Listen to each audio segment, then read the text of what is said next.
Hi, it's great to be back with another video on Jodi flat design. Today we're tackling an interesting design project where we'll be merging two 1 BHKs to create a 4 BHK. Sounds crazy, right? But in today's world where space is a luxury and apartments cost a fortune, it's not as insane as it seems. People are always looking for ways to make the most out of their living space, and I'm here to show you how it's done. While it's not the most difficult task we've faced, it's definitely a unique challenge that requires some creative thinking. So let's just dive into creating some super cool ideas for a functional and stylish living area.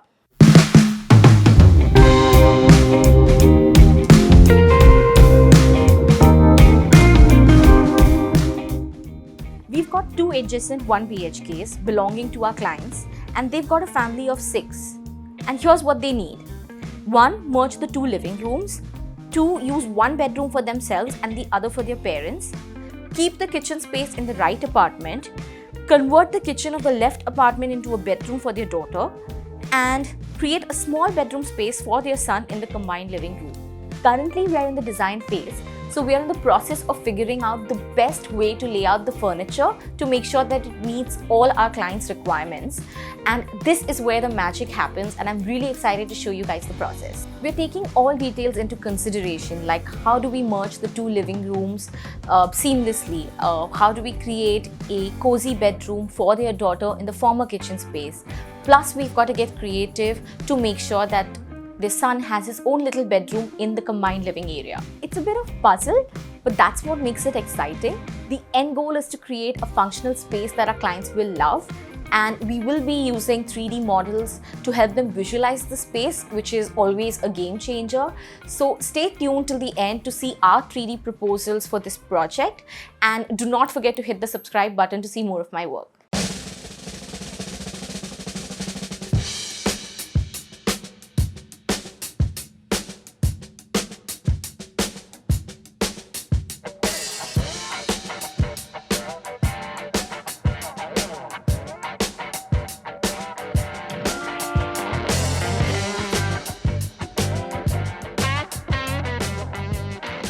As you can see, it was pretty simple to plan out the bedrooms for our clients, their parents, and the daughter, and the kitchen was also straightforward. However, we faced some challenges when it came to the living room and the son's bedroom.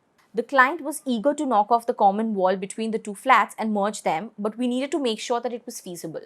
First, we checked if the common wall was a load-bearing wall or not, and luckily it wasn't. Then we took the necessary permissions from the structural engineer, the society, and the builder to knock it off. The other thing is, when you buy two apartments which are side by side, here's the deal. If taking down the common wall between them does not mess with the structural integrity of the building, the builder may offer you a choice to skip constructing the wall in the building phase in itself. Why? Well, because most people end up taking it down anyways to create an open and more spacious living area. So why even build it in the first place and then demolish it later, right? If you're unsure about whether to take the offer, let me break it down for you. The deal involves having a common wall between the two flats, but each flat has its own flooring. Now here's the catch. If you decide to knock down that wall at some point later, then you might end up with a bit of a flooring issue, and which means that the flooring levels of the adjacent flats would not be in the same level, and to create a level combined space, you might have to redo the entire flooring. That being said, in some cases it might be worth it to take the offer, but just make sure you're aware of the potential flooring headache down the line, just so you can make an informed decision.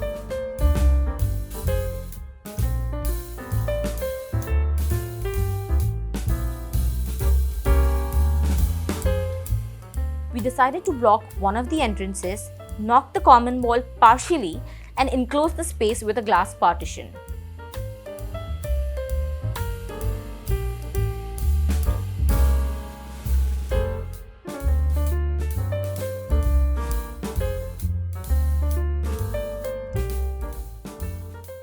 There are a couple of things that you need to keep in mind.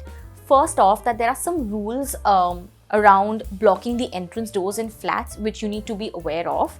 For this project, we got a green signal from the society to block the left entrance door, as it wouldn't be needed anymore given that the son's bedroom is taking over that area. and we did get an approval from the society to have only one main door, which is the existing one on the right. So just make sure that you check with the society before moving forward with any such changes. The other thing that you need to be wary about is whether you can have a single combined electrical MDB as opposed to having two separate MDBs for each flat. It would be best to check with the electricity supplier in that area to make sure that you're following the regulations.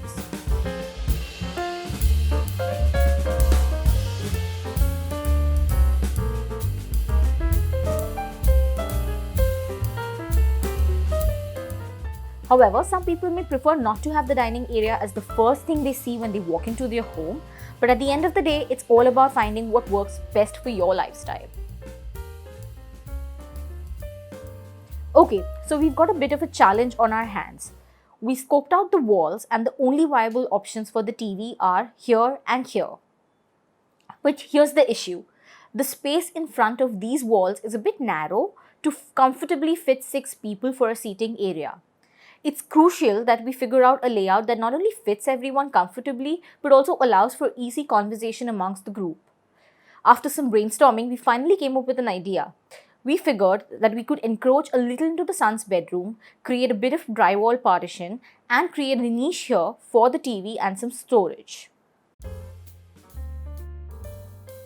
When you're building new partitions like these, you don't want to put any unnecessary weight on the slab.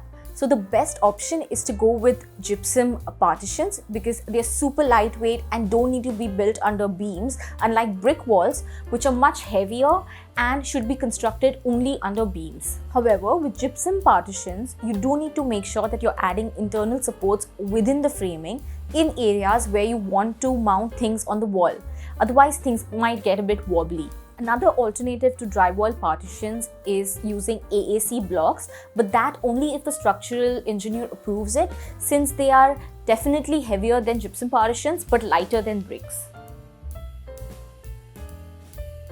Going back to the layout, we now have a wide enough space in front of the TV to comfortably fit a seating area for 6.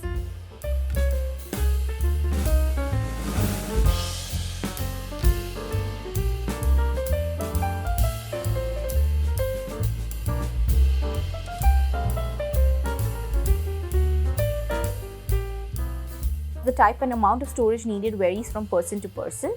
In this case, our clients specifically requested a crockery unit near the dining area as well as a console unit for some miscellaneous storage. At this point, we were pretty happy with how the furniture was arranged, and it felt like we were ready to move on to the next step of finalizing some other details like false ceiling, lighting, ceiling fans, etc.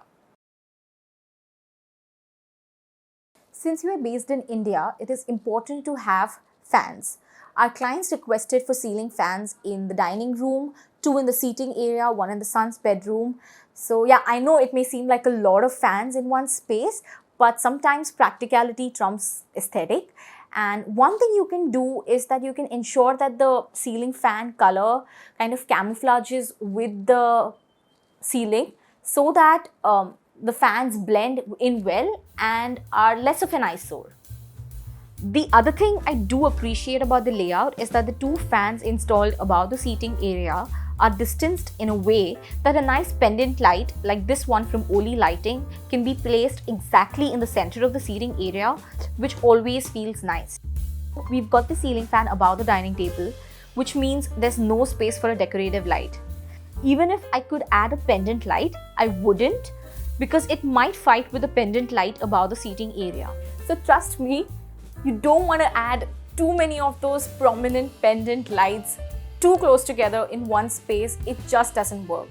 Alright, now it's time to see the finished product. The clients wanted a modern feel with pops of color, and they wanted a mix of traditional and modern styles.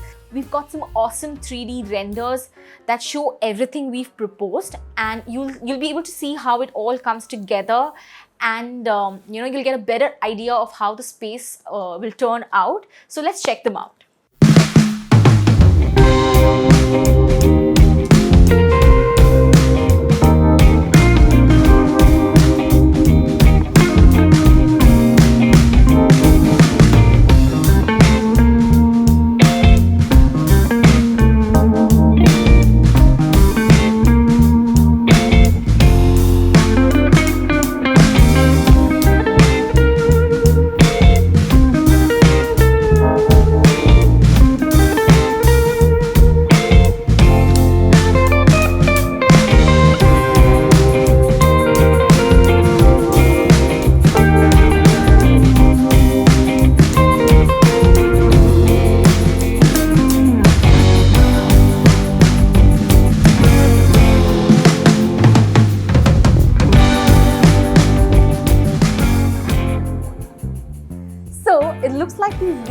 end of the video, and I thought it would be best to take you through the design decisions in more detail in the next video, as going into it now could make the video drag on a bit. We are currently working on the 3D proposal for the design of all the bedrooms, and I'm quite excited to share them as well in the next video, so you can see how to carry the living room aesthetic into the different bedroom spaces while still maintaining their individuality. Until then, see you later.